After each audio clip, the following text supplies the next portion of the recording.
بكدب بحور. هدى الإدريبي. محمد رمضان خليه يبقى ابويا.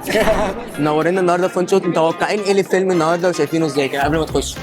ما اعرفش، بس انا ما عنديش فكره عنه، بس اكيد حلو. وانت منير؟ واكيد كوميدي وفي نصه اكشن، اما اكشن اما كوميدي في النص، حاجه من الاثنين. طب اسم الفيلم الشاطر، قول لنا كل واحد اشطر 3 حاجات بتعملوه. بكدب بحور. مش اشطر 3 حاجات. وانت؟ هم الجيم والاكل. طب لو هتختار حاجه مش شاطر فيها وعايز تبقى شاطر فيها تبقى ايه؟ مش شاطر في الكذب. طب الفيلم اتصور في تركيا، طب تعرفوا تقولوا لنا 3 كلمات بالتركي؟ هي كلمه يا مدير دي بس. المدير بس. لا دي بتتقال هناك، وكلمه تمام دي ماشيه تركي وماشيه مصري يعني. هي بتتقال عادي. طب انتوا مش بتفكروا تخشوا مجال التمثيل خالص ولا؟ هي بتفهم انا بس. هي عايز تمثلي لسه هتفكر؟ عايزه تمثلي مع مين طب؟ عايزه امثل مع مين؟ هدى الإدريبي. محمد رمضان خليه يبقى ابويا.